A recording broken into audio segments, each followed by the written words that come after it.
I'm Luis Diego and you're listening to an Advent journey following the path of Guadalupe and Saint Juan Diego. We're in the first week of our preparation for Christmas, reflecting on the first apparition of the Virgin of Guadalupe. Today is day number 5 of our journey, and we continue to listen to the account of Our Lady of Guadalupe's first appearance to Saint Juan Diego. And yesterday, we heard about how Juan Diego was very clear on where he was going. He knew what his direction was. That's wonderful. Now it's time to listen to Our Lady of Guadalupe's response to him. Now, keep in mind what we mentioned yesterday. Words, the breath, is something so important in Aztec culture and also in the Hebrew culture, right? Words create life or destroy life. So it's very important for us to realize how what we speak into being is also defining for our lives. With that in mind, let's listen to our segment of the Nican Mopowa. Then she spoke to him, revealing her precious will. She said, "No, be certain, my son, the least of all, that I am truly the ever-perfect Virgin Mary, Mother of the true God through whom one lives, the Creator of all people, the Lord of what is near and what is far, the Lord of heaven, the Lord of earth. I greatly desire, I ardently wish, that a sacred little house be raised from me here. Here I will show him. Here I will exalt him by making him manifest. I will offer him to all my love, to all the people, to him who is my compassionate gaze, my help, my salvation. For truly I am honored to be your compassionate mother, yours and of all who dwell together in this land, and also of the different peoples of humankind, of those who love me, who call upon me, who seek me, who place their trust in me. Here I will hear their weeping, their sorrow, to soothe, to heal their many pains, their struggles, their suffering." Well, this is truly a precious segment of the Nican Mopowa. The Virgin Mary reveals her will to us, and she reveals her identity. Now, another little snippet of Aztec culture here from the Nican Mopowa. When she presents herself and starts saying all these titles, right? I am the mother of the true God through whom one lives, the Creator of all people, the Lord of what is near and what is far. For us, it may sound a bit poetic, like she's just saying stuff. But really, when this was originally written, these were titles that the Aztecs used for their own gods. They had these notions of certain gods they couldn't even name. So this was the God through whom one lives, and they called him the Ipalmonewani. And that's the title our Blessed Mother used. Like, I am the mother of the Ipalmonewani.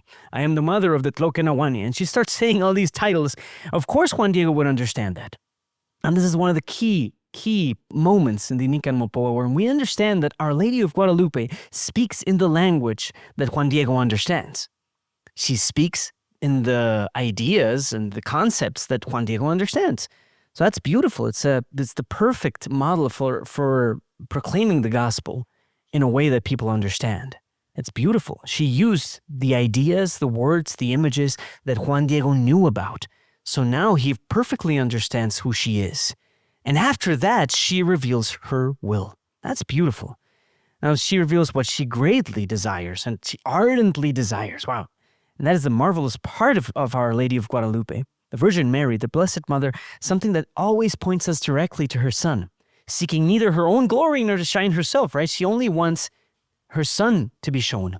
In the Gospel of John, we're often told how Jesus did not seek to do anything on his own account, but came to do the will of his Father who sent him from heaven. Jesus Christ himself is the perfect model for obedience and active submission.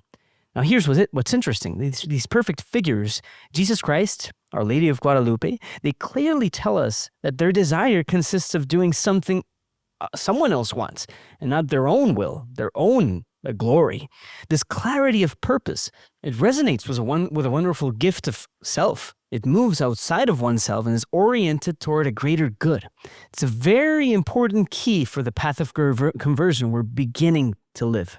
Our world is moving in the opposite direction of any kind of obedience and submission. It's even said in certain circles that obedience is a very bad thing, and a word like that shouldn't even be used, even in the vocabulary for children. Well, we believe that obedience, understood as adherence to the will of other, and not just blind conformism, is a virtue that brings us closer to holiness. What does it mean to obey? It is to willingly desire what the other person wants. It's being able to say, like Jesus, not my will, but yours be done. Your will be done. Now, this beautiful act of obedience is countercultural as it sounds.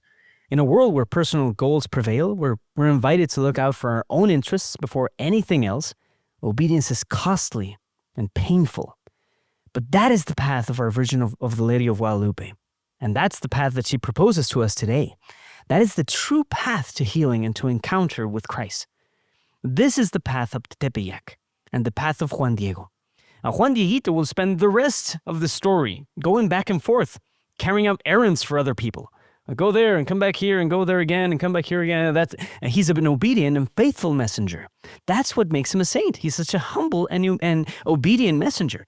Now, this path isn't popular or attractive to the world. Juan Diego is not some superhero, Iron Man, No, he's not like that. He's a small, humble Indian. He's not popular or attractive, but this is the path that will actually lead us to complete happiness. With that in mind, let's go to our daily challenge. The invitation I'll give you today is one of the most beautiful exercises I use because it makes this principle very practical to live out. It consists of a prescribed obedience. What you're going to do is go to someone you know that loves you. It can be your family member or friend, I don't know. And you're going to ask them to order you to do something they know is difficult for you and which they also know will be very good for you. For example, a good wife might have her husband wash the dishes, sweep, wash the car. I don't know, if she knows that it's something difficult to him.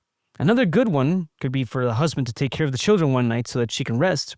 Or another could be that a good friend, to invite you to organize your finances, tidy your room, simply go to adoration before the Blessed Sacrament. And have them give you or prescribe to you to do something that will build you up in obedience and virtue. Obedience in the small and seemingly unimportant things builds up the virtue of obedience in a way that whenever we're invited for something great and something important, something that's the will or the mission of God for us, we're able to say yes.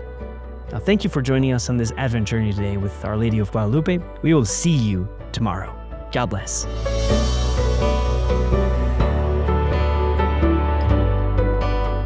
This podcast is brought to you by Juan Diego Network, a project by Juan Diego and Friends Incorporated, a nonprofit seeking to attract people on the internet to in-person Christian community and the sacraments. Visit JuanDiegoandFriends.com to check out our other missionary initiatives.